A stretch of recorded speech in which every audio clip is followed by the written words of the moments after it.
Sure. If that's okay for you. So our hope is that, at that time Krishna was present. He was on the side of the Pandavas. He was guiding them personally.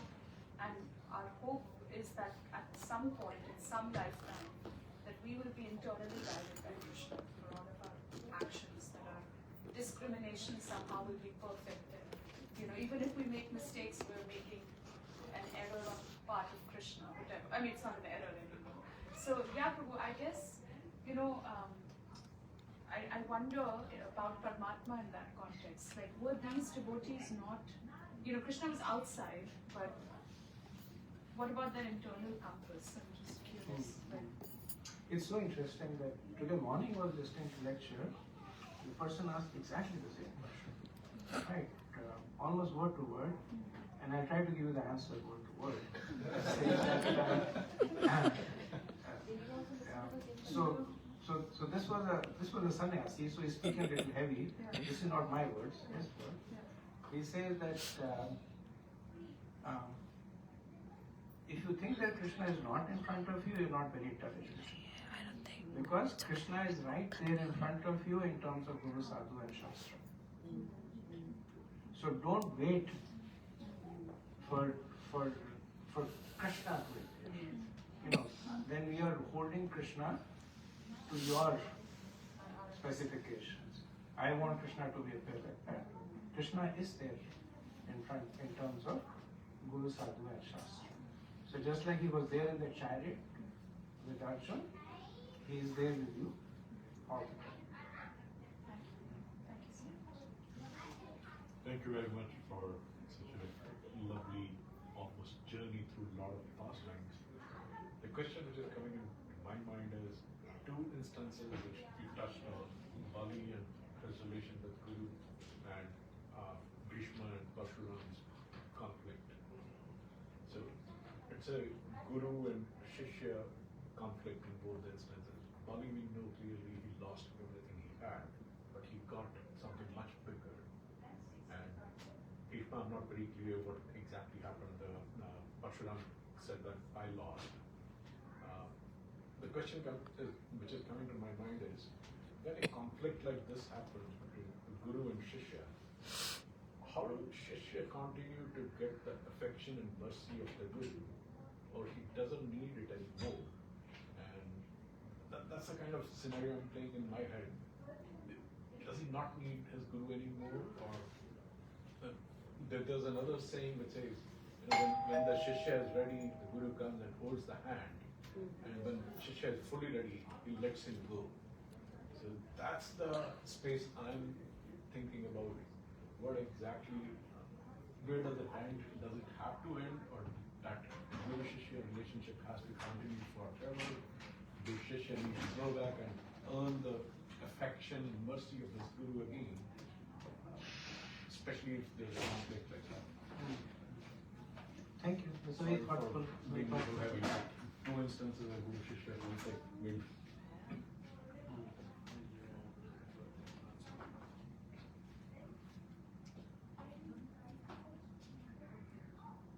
So Srila Prabhupada at various points, he mentioned it he notes it very clearly that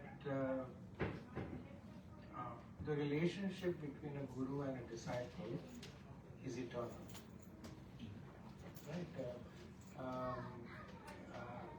It's not predicated on the competency, the changing competency of a disciple. Srila Prabhupada said that's the mentality of a prostitute.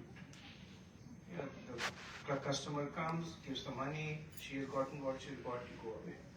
So disciple goes to the Guru, teach me something, I have learned whatever you have, now you go away.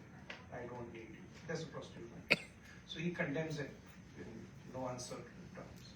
That this kind of mentality is not conducive to the relationship of people, to a genuine relationship between a guru and a disciple. You asked a very nice question about what about conflicts between guru and disciple. So if there is a conflict the disciple perceives there is a conflict, then the way to get past that conflict is to increase the service to the Guru. Because the relationship between a Guru and disciple is that of mercy. The mercy comes from the Guru to the disciple, and the disciple is able to receive that mercy through the channel of service. So that's the two parts. That the Guru gives the mercy. Now, Prabhupada had so many disciples. He initiated about 5,000 disciples. About most of them went away. And Prabhupada was once asked, why did most of them go away? And Prabhupada said they were never my disciples, which means that even though his mercy was being given, they did not take it. So the channel of receiving the mercy is service. How do you service? How do you serve the Guru? By following the instructions of the Guru. So anytime the disciple feels there is a conflict, the understanding is that there is something that is missing in the service of the disciple. So by inquiring and by increasing the level of service, that conflict goes away. And this is not a, it happens. It happens. Like Prabhupada would give instructions to the disciples, and they would say, young boys, impetuous also, and they would say, Prabhupada, no, I cannot do this. And Prabhupada said, okay, do something else. Do this, do something else. So it's not that not following the orders of the Guru means the end of your spiritual life or the end of your relationship with the Guru. But the currency that's there on the table is the sincere desire to serve the Guru. And so Guru says, do this, you say, I can't do this. And then, and there's a conversation that happens. Because what is the main motivation of the Guru in the relationship? He would like the disciple to make spiritual progress. What is the main motivation of the disciple in this relationship? The disciple would like to make spiritual progress. So there is complete resonance in the motivation. So any conflict that happens is because of the misunderstanding. And because the Guru is well situated, the misunderstanding means that somehow the disciple is not able to see how this can help make spiritual advancements. So through the process of the inquiry, service, conviction to increase the adherence to the instructions, these things are potent in terms of continuing to receive the mercy. Just a clarification, so Shukracharya was not a bona fide guru to Bhayahari in this particular case. That's a correct answer. Shukracharya was a bona fide guru. If you look at the backstory, right? Why did Bali Maharaj become so powerful? Because of Shukracharya. Because, so the story begins that Indra, he insulted Bhishmadeva. Bali Maharaj, he was serving Shukracharya. And because of the mercy of the Guru, he became as powerful he was. So he was a bona fide Guru, but this is one of those cases where Krishna tells you something, you do it. It does not matter. Right? It does not matter what your Guru says, what your father says, what your mother says, what your cousin says, it doesn't matter. Krishna says, that becomes the absolute truth. Right? So, at that time Krishna is standing there because Shukracharya says, this is Vishnu. Bali Maharaj says, okay, more so for me to follow his instructions. Right? That's why Bali Maharaj became as glorious, gave him his own planet, next Indra, after that back to Godhead, right? Because of this understanding.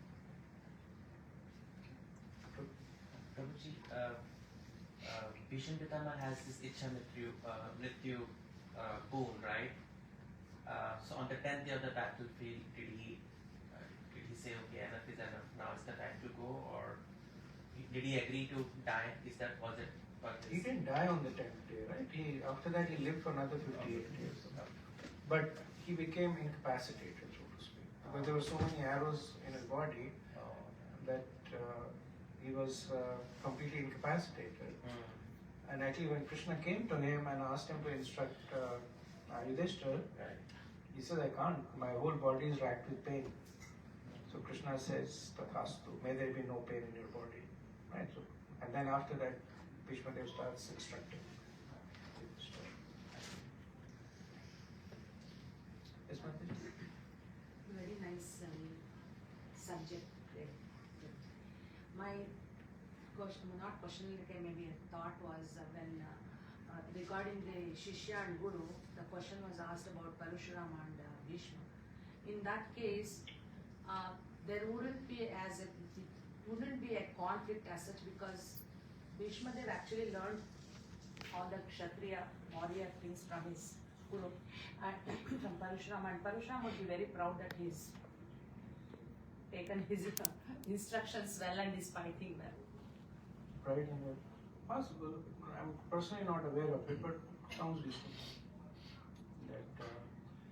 That the Guru is always happy when the disciple demonstrates that he has acquired the knowledge and applied it well. Because I read somewhere that in fact Bhishmadeva was very proud of him and went and told Amba that I can't help you anymore. Sounds reasonable. So Prabhuji, we know in general Uttarayan, they say that the auspicious time starts, but Bhishmadeva is waiting 58 days for Uttarayan.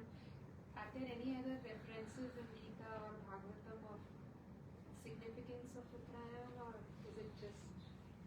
No, in the 8th chapter of Bhagavad Gita, it's mentioned there. When the sun enters into the northern hemisphere, it's a time for those who are going upwards to die. So he talks about all the auspicious times to die. And one of them is Uttarayan. Now, Uttarayan is for 6 months, right? After that, Dakshayan comes. Doesn't mean that everybody who dies in Dakshayan goes to hell. I mean, that means half the people will be there, assuming they are there. So Prabhupada explains that, firstly for devotees this doesn't apply. Right? This whole thing of Uttarayan. Even it is said Bhishma was, under the pretext of waiting for Uttarayan, he was waiting for Krishna. So that was his real motivation.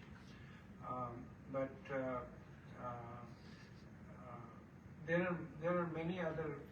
So when you look at the more Karamkand part of the Vedas, which talks about Uttarayan, etc., there are always many compensating factors that come in. And Krishna Chakravarti Thakur, he gives a whole different explanation of the chapter. And he says that actually it's not even Uttarayan being an auspicious time. What it means that the deity of Uttarayan comes and takes the soul of a pious person to Swarga. And so he gives a slightly different explanation. But having said that, there are many other parts in the Vedas where the Uttarayan is mentioned as time for auspiciousness. And we also see festivals start coming up after Uttarayan comes. There are a lot of festivals start coming up at the time. A lot of celebration festivities. And of course, it's also the end of the cold season. So that's also another reason. Okay? So we'll end over here.